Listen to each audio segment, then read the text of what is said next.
uJesu Kristu inkosi. Baba, ngiyathemba ubaba nomama wami bagcinekile egameni lenkosi yethu uJesu Kristu. Baba, ngicela ukulanda leli phupho. Izolo ngilethe umzalwane oye wacela ukungena ekhaya lezwi, wayesecela ne-date yokuvuma izono. Ngalala baba ngingabonanga noma ubaba useyibonile imeseji.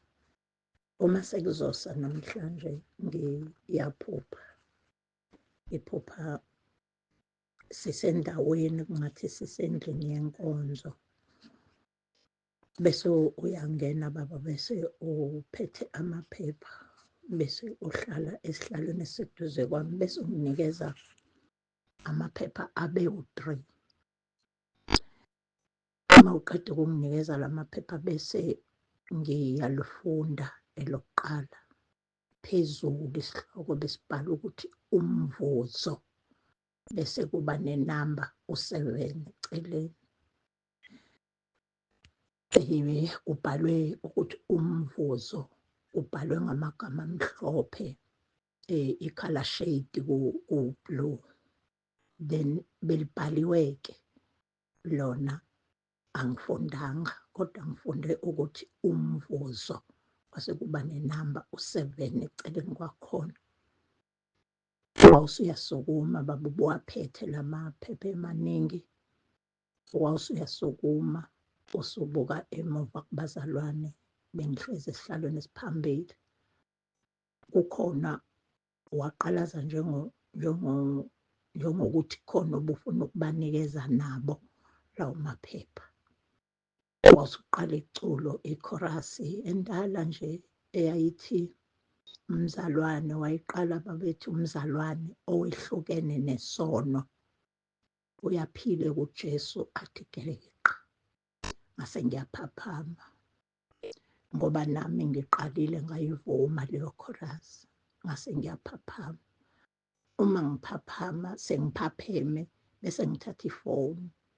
Uma ngithi ngithatha ifoni, hawu sengiyabona baba sewumfakile lo mzalwane and iphupho ngiphuphe nje sekuzosa after mangibuka isikhathi baba osende ngaso, ngiphuphe after leso sikhathi.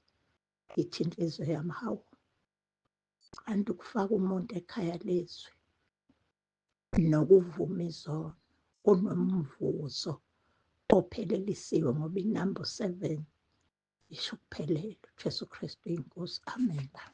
uJesu Kristu inkosi yethu ephilayo, uJesu Kristu inkosi yethu ephilayo. Ngiyabingelela Mpostoli uNsibande, khala kaNsibande lonke, ubuholi bonke basentabeni kaJehova kuyabonelelwa, abangcwele bonke basekhaya lezwi, ngesivumo sethu sithi uJesu Kristu inkosi. Nasekuseni baba ngiletha lobufakazi, ngibonga uNkulunkulu musangenzele bona. Saturday lesiphuma kuyo, njengoba sisemkhosini wenkosi uJesu Kristu, bengicela nje ngibuya ngibonga uNkulunkulu ukuthi uhambe nami. After that mangiceda ukubonga uNkulunkulu ukuthi uhambe nami, kwangase ngiyaguqa futhi ngakhuleka, ngisakhuluma ukuthi bengikhulekela ini. So ngiguqa ngikhuleka, ngizwa nje ukuthi sengathi ngaye etoilet masishane, and then ngasheshisa nje emkhulekweni, ngase ngiyaphuthuma nje ngoba bekula endlini nebhakede fast elinganalutho, ngathi ayithi ngihlala masishane ngikhulule ngichitha amanzi. Mangiqeda lapho, hawu, mangithi ngiyabheka ebhakedeni benganalutho vele ebhakedeni, beku-empty. Mangithi ngiyabheka, hawu, yimi engikhiphe le nto, ngithi ngichitha amanzi, ngikhipha into enjengaphansi kimi. Ngathi baba itiye elinebisi, kodwa itiye lebisi eli-strong, and then kuthiki lokhu okuphumayo, but kodwa ngiphume ngichitha amanzi. So ngizibuze ngiziphendula ukuthi hayi mani, beli-empty le bhakede. Ngiyakhumbula benganalutho vele, empty kanamazi kananiksi. Baba ngikuthathe ngikubheke endleleni ngiyokuchitha, ngikubuke phakathi ngikumangalele. Kodwa ngiqaphelile baba ukuthi mangisukuma ngiyokuchitha lokho lokusabisa, mangiphuma ngomnyango, hayibo, ngizwe baba la kwisipala court sami, la kwi-joint esipala court yami efikeni la, ngilula ngabe ngiyochitha ngakhona into engizwayo, ngabe ngiyochitha ngibuye.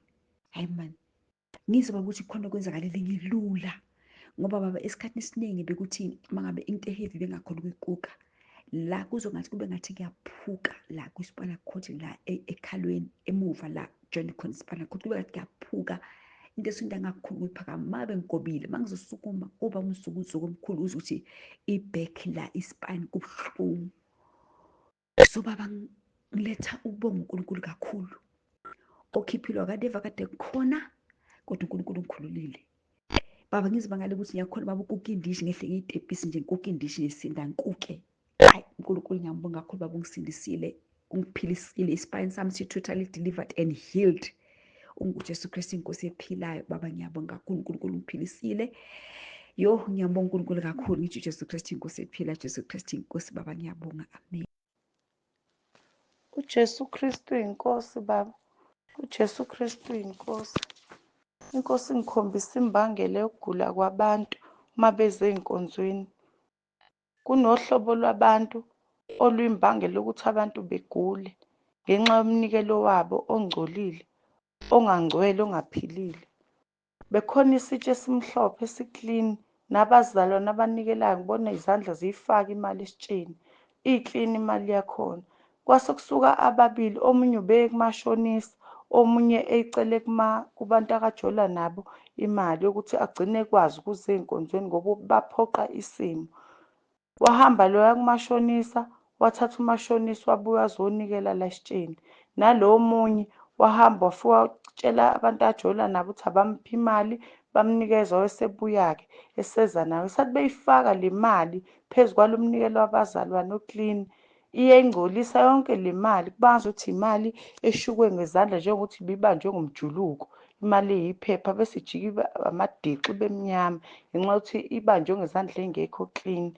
Mase kuphakwa laba bantu baba nomona futhi, bese befuna ukuthi ukudla bekubuthele kubona konke. Kungena idrink uyayifuna, kungena amakhekhe uyafuna, kungena yonke into uyafuna, kuze kuyena akabacabangeli abanye abantu, abe neselibi. Mebona omunye ephethe okunye ukudla okuhlukile nalokhu kwakhe, afisa ngathi konke ngeza kuyena nalokhu okuphethwe omunye.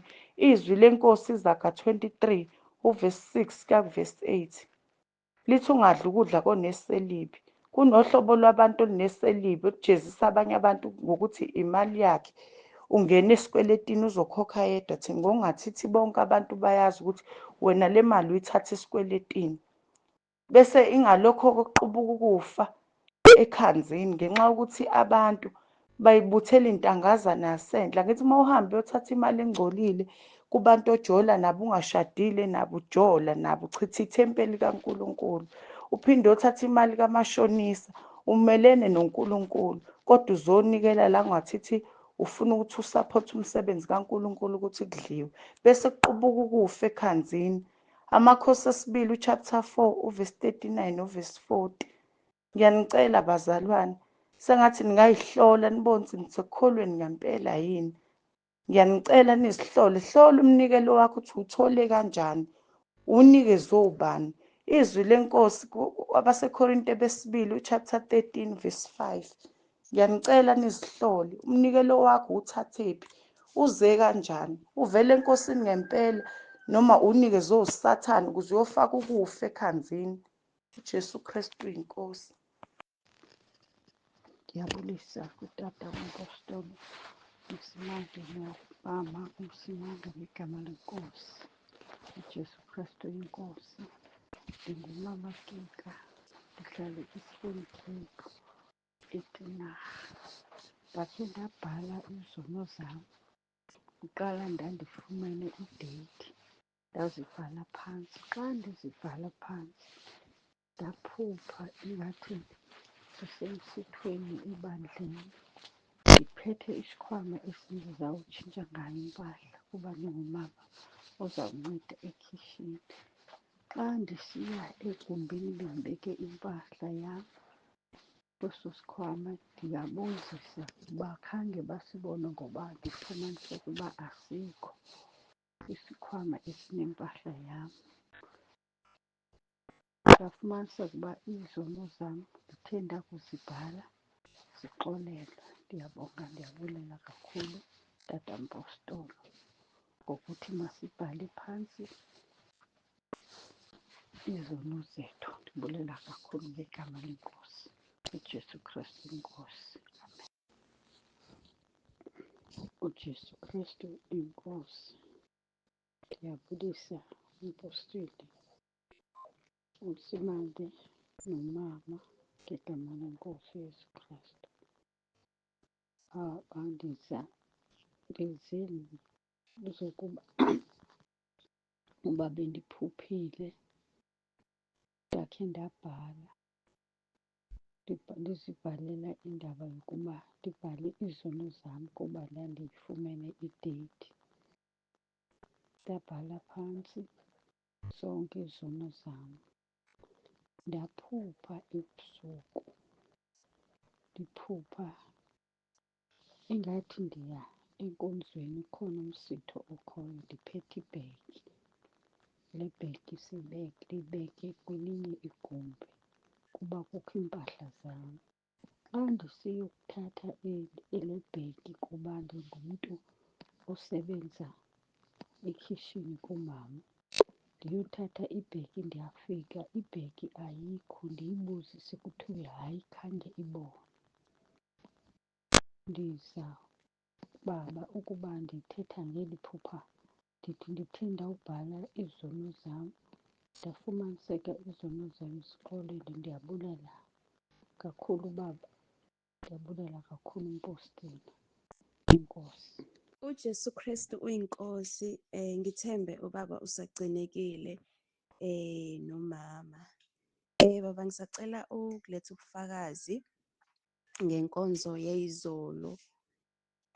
Ngomkhuleko ubaba kawenze esevala inkonzo, wakhulekela ukuthi abangenayo imali yesipheko nabangenayo imali yokuza kodwa befisa ukuza, inkosi Jesu ucela ukuthi baphe.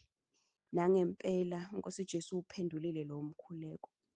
Bengingomunye ongenayo obengakasikhokhi isipheko, kanti angivamisile ukuthi kuze kushaye lesi sikhathi isipheko ngingasikhokhile, kodwa njengomusa kaNkulunkulu umkhuleko wawuphendula.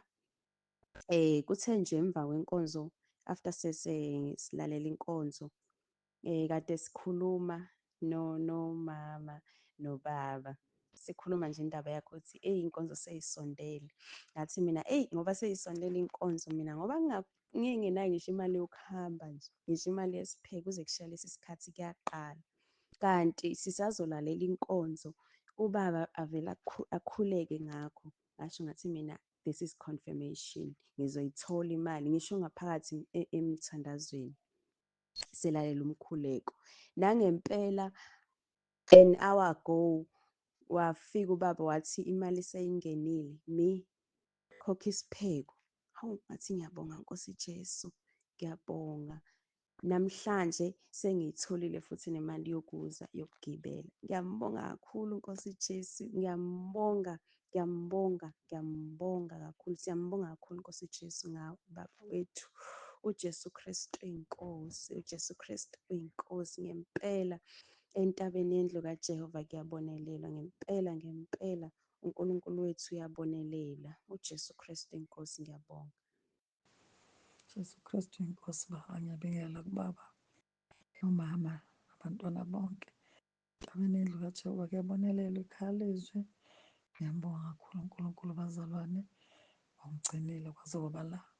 Ngibonga nje induduzo ephelele yavela kuNkulunkulu phezu kwesimo engadibana naso sokudlulelwa umntwana. Inhliziyo yami iyambonga uNkulunkulu, ngibonga kakhulu abazalwane, ngibonga ubaba uNtsimande, ngiyabonga ncike inkosi ukungithwala ngemkhuleko noma sengidengezela noma usathane esenza ngazuthi angaba umntwana ongalaleli, kodwa wena uqhubeka wangibekezelela. Umoya Ingcwele ngiyambonga kakhulu bazalwane, owahlala kuwe baba uNtsimande, noNkosi Jesu egibele kuwe. Ngiyawubona uyawenza umsebenzi impela, ugitshela baba uNtsimande. Ngiyambonga kakhulu uNkulunkulu, ncike yenkosi. uNkulunkulu akaqhubeke kwenze njalo.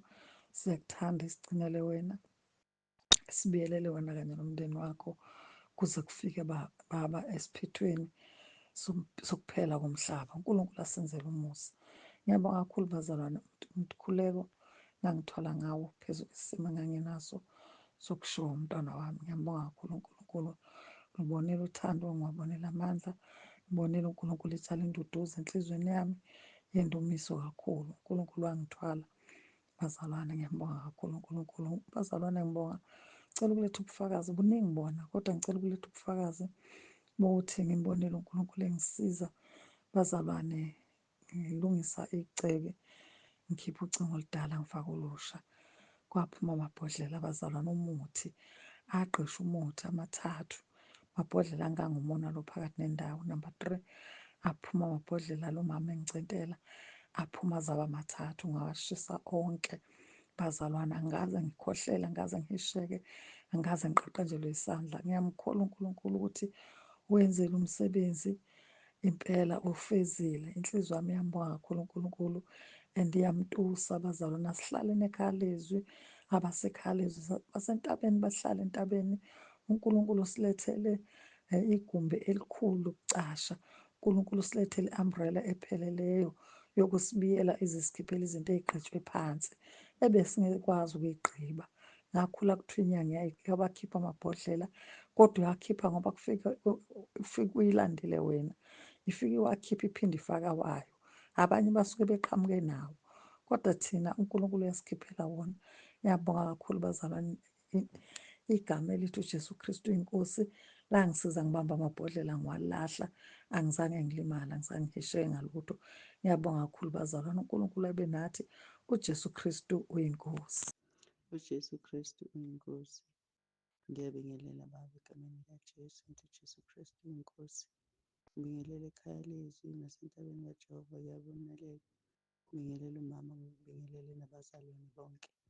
Ngithi uJesu Kristu uyinkosi. Baba, bengicela ukuletha ubufakazi. Ngibonga uNkulunkulu Baba osindisile engozini yomgwaqo. Besisemotweni lapho bengidrayiva khona, sihamba nje endaweni eyigraveli, so angazi kwenzakaleni, kodwa nje ngibone ngizwe imoto iphunyuka. Angiyazi nokuyichaza kahle indlela okwenzeke ngayo, kodwa nje bese sihambe sishayisana ngapha nangapha emotweni, imoto ingasabambeki, i-steering nje singasenzi lutho, isihambela nje yona. So ngegama nje lithi uJesu Kristu uyinkosi, ngithuke nje sengisho lona. Ngithi uJesu Kristu uyinkosi, uJesu Kristu uyinkosi. So emva kwesikhathi yabuya yahamba kahle. So nje ngiyambonga kakhulu uNkulunkulu Baba, ngiyabonga nomkhuleko, ngibonga nje konke uNkulunkulu asenzele kona. Ngithi uJesu Kristu inkosi.